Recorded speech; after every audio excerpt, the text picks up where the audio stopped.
나의 소유 주님 앞에 모두 드립니다. 모든 아픔 모든 기쁨 내 모든 눈물 받아주소서.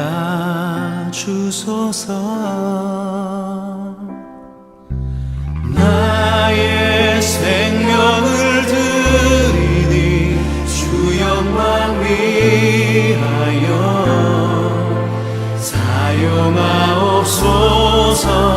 내가 사는 날 동안에 주를 찬양하며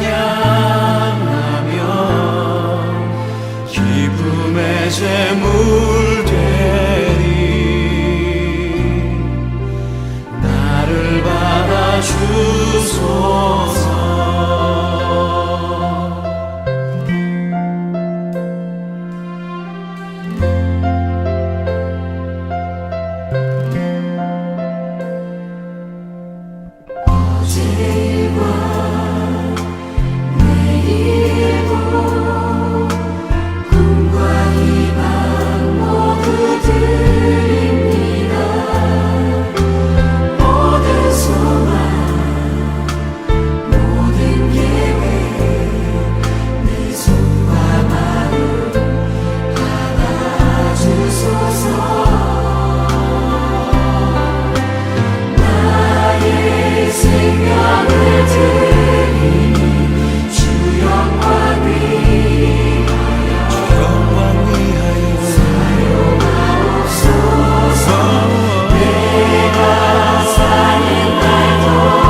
안녕하세요. 하나님의 샬롬이 풍성하게 함께하는 목요일 되시기를 기도하고 축복합니다.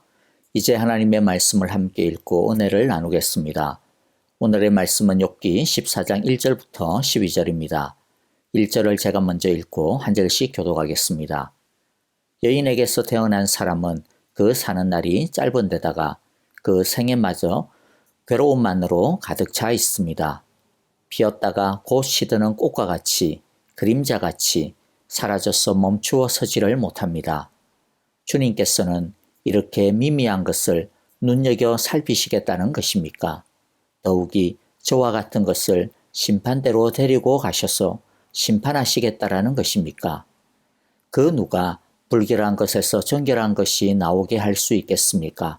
아무도 그렇게 할 수 없습니다. 인생이 살아갈 날수는 미리 정해져 있고 그 달수도 주님께서는 다 헤아리고 계십니다. 주님께서는 사람이 더 이상 넘어갈 수 없는 한계를 정하셨습니다. 그러므로 사람에게서 눈을 돌리셔서 그가 숨을 좀 돌리게 하시고 자기가 살 남은 시간을 품꾼만큼이라도 한번 마음껏 살게 해 주십시오. 한 그루 나무에도 희망이 있습니다. 지켜도 다시 움이 돋아나고 그 가지가 끊임없이 자라나고 비록 그 뿌리가 땅속에서 늙어서 그 그루터기가 흙에 묻혀 죽어도 물기운만 들어가면 다시 싹이 나며 새로 심은 듯이 가지를 뻗습니다. 그러나 아무리 힘센 사람이라도 한번 죽으면 사라지게 되어 있고 숨을 거두면 그가 어디에 있는지도 모르게 됩니다. 물이 말라버린 강처럼 바닥이 드러난 호수처럼 사람도 죽습니다. 죽었다 하면 다시 일어나지 못합니다. 하늘이 없어지면 없어질까 죽은 사람이 눈을 뜨지는 못합니다. 아멘. 자, 인생은 잠깐 보이다 사라지는 안개와도 같습니다. 욥은 인간 실존의 문제를 들어 즉 인간이 얼마나 무기력한지 하나님 보시기에 얼마나 부족한지를 들어 하나님께 변론을 합니다. 하나님의 엄중한 잣대를 들이대면 그 앞에 어떤 인간도 버틸 수 없다면서 하나님의 잣대를 적당히 하셔야 하지 않냐고 요청하고 있습니다. 1절에서 보면 여인에게서 태어난 사람은 그 사는 날이 짧은 데다가 그 생애마저 괴로움만으로 가득 차 있다라고 욥은 고백하고 있습니다. 아무리 장수하는 인생이라도 사실 자연의 길이에 비하면 그 사는 날이 터무니없이 짧은 것이죠. 그래서 2절에서는 인생의 무상함을 금방 시드는 꽃과 금세 짧아지고 사라지고 마는 그림자에 비유를 합니다. 그 이후에도 욥은 많은 표현으로 인생의 이러한 짧음에 대해 고백을 하고 있는데요. 5절에 보면 인생이 살아갈 날수는 미리 정해져 있고 사람은 그것을 바꿀 수 없다라고 말하고 있습니다. 7절부터 10절을 보면 욥은 인간을 나무와 비교를 해서 말하고 있는데요.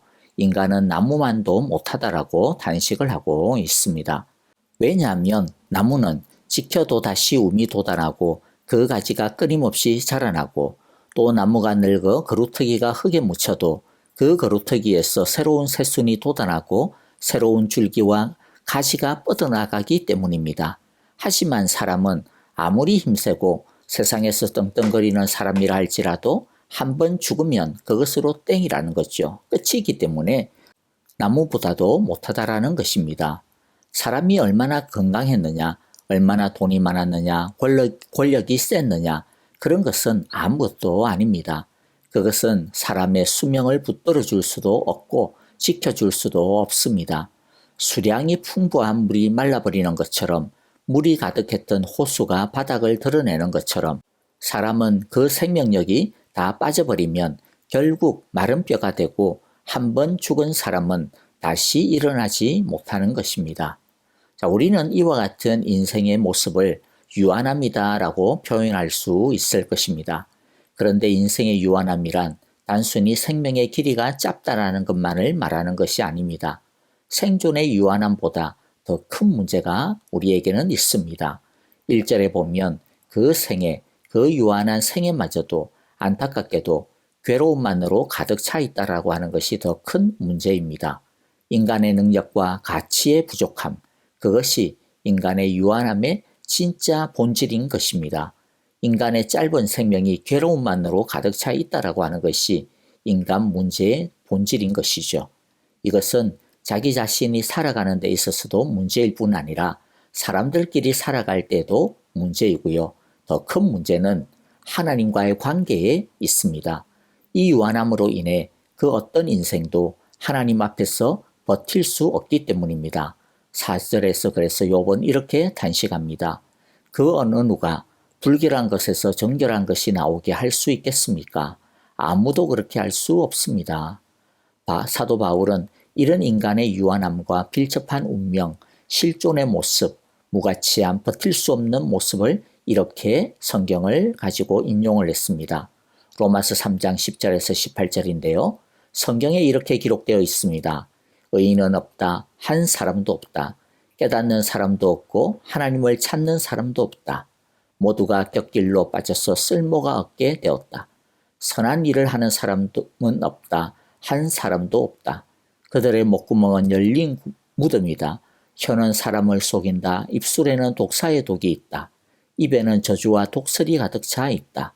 발은 피를 흘리는 일에 빠르며 그들이 가는 길에는 파멸과 비참함이 있다. 그들은 평화의 길을 알지 못한다. 그들의 눈에는 하나님을 두려워하는 빛이 없다.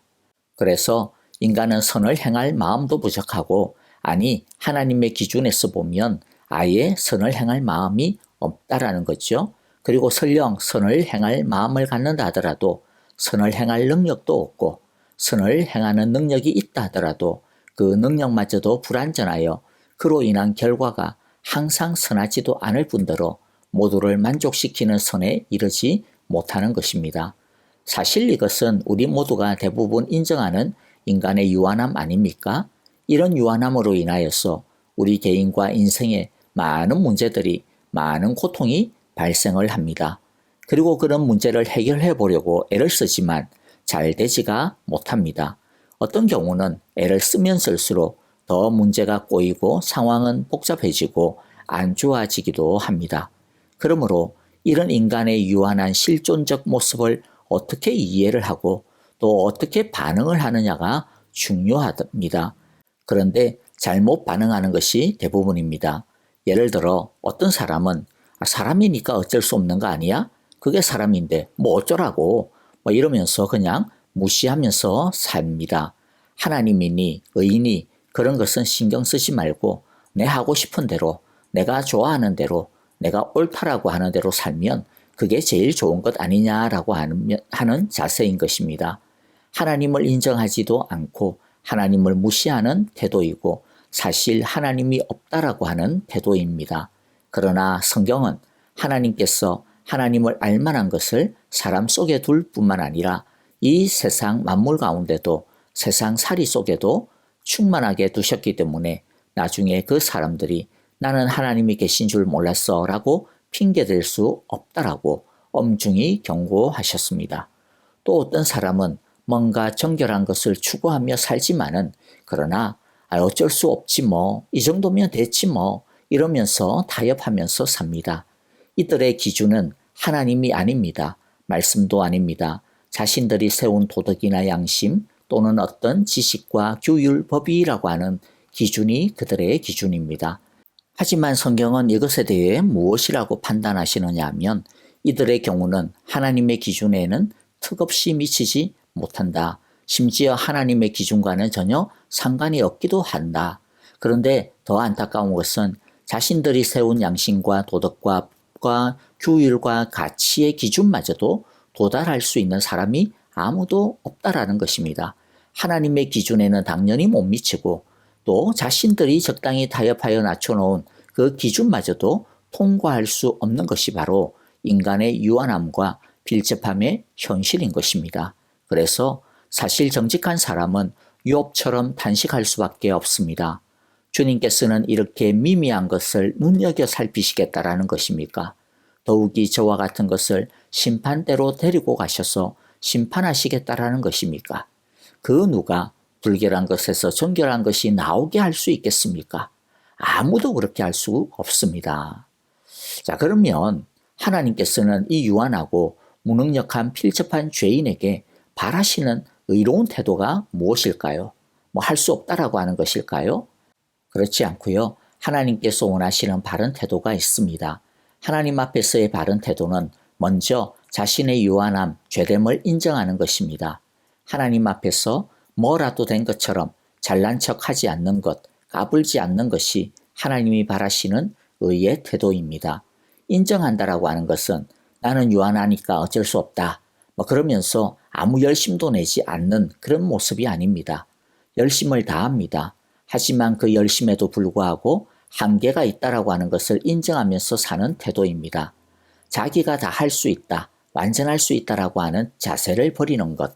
나는 죄인이기 때문에 고통 덩어리라는 것을 인정하고 받아들이는 것이 유한함을 인정하는 태도인 것입니다. 그리고 유한함을 인정하는 두 번째 자세가 있는데 그것은 자신의 문제와 한계를 그냥 인정하고 아는 것이 끝이 아니라 그런 자신을 하나님 앞에 가져가는 것입니다. 하나님 앞에 고백하고 하나님을 붙들고 의지하고 하나님의 도움을 구하는 것입니다. 6절에서의 욥의 탄원을 보면 그러므로 사람에게서 눈을 돌리셔서 그가 숨을 좀 돌리게 하시고 자기가 살 남은 시간을 품꾼만큼이라도 한번 마음껏 살게 해주십시오 라고 하는데요. 자, 이 말의 뜻은 나는 유한한 존재이니까 더 이상 날 괴롭게 하지 마시고 그냥 내 하고 싶은 대로 살다가 죽도록 내버려 달라, 그런 뜻이 아닙니다. 사람에게서 눈을 돌려 달라라고 하는 말은 하나님의 인도를 거부하는 것이 아니라 여기서의 하나님의 시선은 죄를 추적하는 시선이거든요. 죄를 감시하는 시선입니다. 그래서 하나님이 하나님의 정의의 시선으로 인간을 바라보시고 판단하시고 그러지 말아달라는 것이죠. 그러면 어떻게 어떤 사람이 감히 하나님 앞에서 살아남을 수 있겠느냐라는 것입니다. 그래서 눈을 좀 감아달라고 하는 것입니다. 그런데 여기서 눈을 감아달라고 하는 것은 뭐 죄를 죄라고 말하지 말아달라 그런 뜻이 아니고요. 뭐 죄를 눈 감아버리면 하나님의 거룩과 선이 망가지고 무너지는 것이니까 그럴 수는 없습니다. 다만 그 죄에 대해 엄격하게 벌하지 말아달라는 것입니다. 하나님이 엄격하게 대하시면 심판에서 죄될 사람이 아무도 없으니까, 인간의 유한함과 무능력의 실존의 모습을 하나님께서 아시니까, 인간의 어쩔 수 없는 한계를 아시니까 자비를 베풀어 달라, 긍휼을 베풀어 달라, 은혜를 베풀어 달라고 하는 말입니다. 하나님은 이렇게 자신의 모습을 깨닫고 하나님 앞에 감히 구할 수 없지만 자신의 모습이 아니라 우리를 사랑하신다라고 하는 하나님의 성품과 자기를 찾는 자를 멸시하지 않으시고 구원하여 주시며 축복 주신다라고 하는 그 약속을 의지하며 하나님 앞에 엎드리는 자를 긍휼히 여겨주시고 품어주시며 안아주시는 것입니다. 그러므로 여러분, 날마다 하나님의 자비하심과 은혜를 의지하며 하나님의 은혜의 품으로 나아가는 우리가 되기를 바랍니다. 예레미야의 고백과 확신을 우리의 고백과 확신으로 삼으며 살아가기를 바랍니다. 예레미야가 3장 22절 23절을 읽고 마치겠습니다. 여호와의 인자와 긍휼이 무궁하심으로 우리가 진멸되지 아니함이니이다. 이것들이 아침마다 새로우니 주의 성실하심이 크도소이다. 아멘. 함께 기도하겠습니다. 우리 인생의 연약함을 친히 체휼하시고자 친히 여인에게서 태어나신 주님, 그 성육신의 은혜를 감사드립니다. 우리의 죄를 대신 씻어주시고 뿐만 아니라 한번 죽으면 소멸되는 육체의 한계, 영원한 심판과 죽음에 갇힐 수밖에 없는 우리의 그 연약함을 불쌍히 여기시고 하나님 안에서의 영원한 축복의 생명으로 살아갈 수 있도록 부활의 첫 열매가 친히 되어주신 주님께 감사드립니다. 이제 영생을 소유한 사람답게 진리를 깨닫고 하루하루 의미 있게 하나님의 뜻과 소원을 이루는 하나님의 기쁨으로 살아가는 사람들이 되어질 수 있도록 우리를 이끌어 주시옵소서. 예수님의 이름으로 기도하옵나이다. 아멘. 이제 찬양하며 간절하게 하나님을 찾고 만나는 시간이 되기를 바랍니다.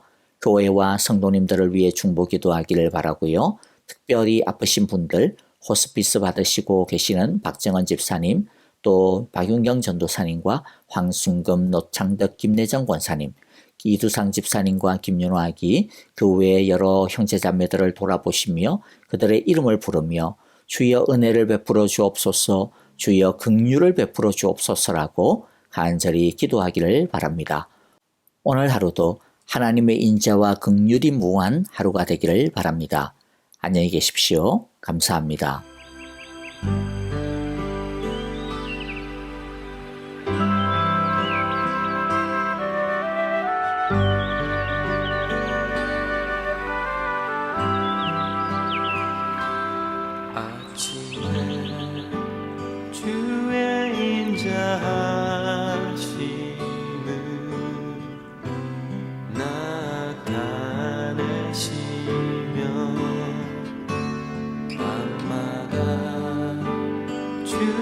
성실하심을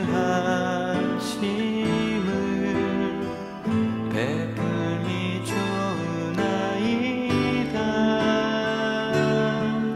여호와께 감사하며 주의 이름을 찬양. 여호와께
배